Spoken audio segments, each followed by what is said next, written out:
बिस्मिल्लाहिर्रहमानिर्रहीम। अस्सलाम वालेकुम। कैसे हैं जी सब दोस्त? उम्मीद है खैरियत से होंगे। मैं हूं जी इस वक्त जैसे कि जो पहले वीडियो है उसमें बता चुका हूं कि अपने सरफराज भाई, कैसर भाई और रज़वान भाई जो गोटलैंड फार्म के ट्रेनी हैं, उन्होंने आके अपना गोट फार्म पे काम शुरू किया। उनके साथ वो अपनी सर्विसेज दे रही हैं जो भी उन्होंने गोटलैंड फार्म पे सीखा है।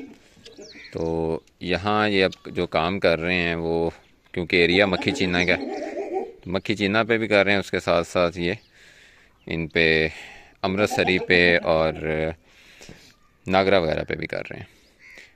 तो ये बेसिकली फ़िलहाल जो है ये ट्रेडिंग पे काम कर रहे हैं, यानी ये कलेक्ट करते हैं जानवर घूम फिर के। अच्छा बकरा को ब्रीडर, जिसे हम आमतौर पे कहते हैं, वैसे बक कहना चाहिए, बकरा ही कहना चाहिए, क्योंकि ब्रीडर कहते हैं जो ब्रीडिंग करवा रहा होता है जो किसी ख़ास नस्ल पे, तो उस इंसान को कहते हैं, हम बकरे को कहते हैं। अच्छा, तो ये जी इनके पास ना एक जगह पे गोटलैंड फार्म के बाद अगर कहीं बड़े बक मुझे नज़र आए तो यहाँ आए हैं। तो क्वालिटी का मुझे नहीं पता, इस नस्ल में क्या होती है मक्खी चीना के बारे में मुझे बिल्कुल अंदाज़ा नहीं है। और ये मैं कहूँ कि मुझे नागरा का या अमृतसरी का बड़ा पता है, तो वो भी मुझे इतना नहीं पता। तो मैं तो खैर अभी कोई ऐसा दावा कर भी नहीं सकता, क्योंकि फ़िलहाल जो है वो यही कोशिश है कि जितना सीखा जा सके। लेकिन वैसे साइज़ वगैरह में देखा जाए तो मुझे जानवर काफ़ी अच्छे लगे, क्योंकि बड़े बड़े बकरे हैं, अच्छी हाइट में, सारे ही तकरीबन 43-44 से ऊपर हैं। एक तो वो काफ़ी बड़ी बला खड़ी है, तो मैंने कहा चलें आपको भी दिखाते हैं। तो ये लेके आते हैं, इनसे ये ब्रीड भी लेते हैं, और अगर कोई कस्टमर वगैरह आता है तो ये सेल भी करते हैं। तो ये तो कोई मक्खी चीने के एक्सपर्ट हजरात होंगे तो वही समझेंगे कि इनमें क्या क्या पॉइंट्स देखे जाते हैं। तो मुझे तो ओवरऑल स्ट्रक्चर नज़र आ रहा है कि काफ़ी शानदार स्ट्रक्चर है, साइज़ काफ़ी बड़ा है, और जानवर एवरेज हेल्थ में है, बहुत एक्स्ट्राऑर्डिनरी भी नहीं है और वीक भी नहीं है। बाकी जो खुराक वगैरह है वो मैं देख रहा हूँ कि ये अभी है बनाने के प्रोसेस में है अपनी। जैसे कि ये इन्होंने जो डाली हुई है आगे, ये देखें, तो ये धूप लगी हुई है इसे ना, तो ये काफ़ी हद तक अच्छी खुराक है, बेहतर खुराक है। ये भी आके इन्होंने ही शुरू करवाई है, अपने जो कैसर भाई और अपने दूसरे दोनों भाई हैं इन्होंने। तो जो चीज़ें मैं देख रहा हूँ मेरी कोशिश है आपको भी दिखाऊं।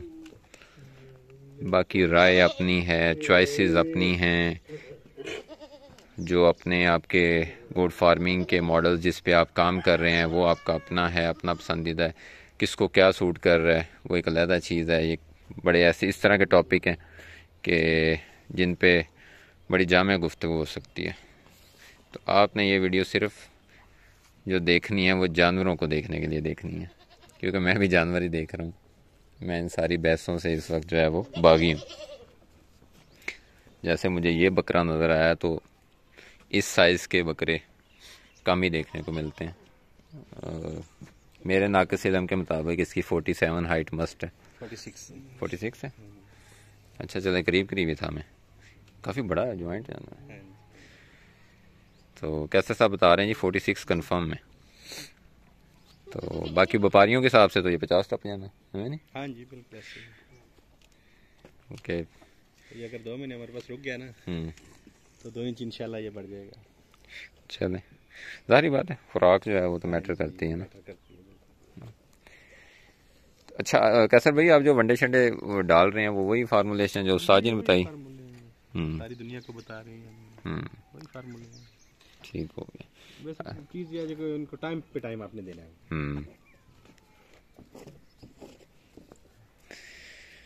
इसके साथ जी इनका ये काम है, वो हट जा। ये बैल वगैरह हैं, बछड़े जिन्हें कहते हैं, वेड़े भी कहते हैं पंजाबी में। ये भी इसी ईद के लिए फारसेल हैं जी। अच्छा, ये भी काम हो रहा है साथ में? ये भी फारसेल है इसी ईद के लिए।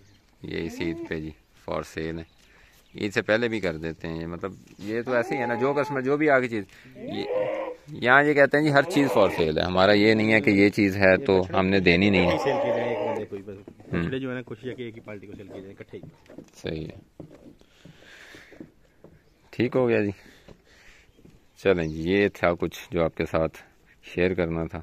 इन्होंने ये जानवर बांधे हुए हैं, तो ये जो हमारे मेरे समेत भाई हैं हमारे गोटलैंड फार्म के ट्रेनी, ये भी इसके अगेंस्ट हैं। लेकिन वो कहते हैं कि ये आए हैं, अभी हम यहाँ आए हैं, हम काफ़ी सारी चीज़ें अभी सीधी कर रहे हैं, सारा कुछ प्रोसेस में है। तो ये बकरे क्योंकि मुख्तलिफ हर्ड्स में से आते हैं, मुख्तलिफ ज़मींदारों के पास से आते हैं, तो कुछ जो है ना काफ़ी अग्रेसिव हैं। तो एक मच्छी जिनाई है, दोनों ने इतनी फाइट की थी, दोनों के सींग डैमेज हो गए थे। तो ये अभी मजबूरी है इनको ना बांधना भी थोड़ी सी। तो इंशाल्लाह पार्टीशन वगैरह इनके लिए ऐसा ऐसा कोई है कि भी हम प्रोसेस में है।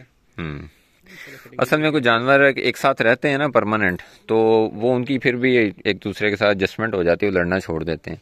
लेकिन यहाँ क्योंकि इनके पास जानवर आते जाते रहते हैं, तो कहते हैं हमारी मजबूरी है कि अगर हम उसमें से एक जानवर भी एग्रेसिव है तो फिर सारे शुरू हो जाते हैं, तो उसमें काफ़ी डैमेज का ख़तरा होता है, जानवर जो है वो नुकसान कर लेते हैं एक दूसरे का। तो चलें जी, वीडियो को एंड करते हैं और इजाज़त लेते हैं। अल्लाह हाफिज़।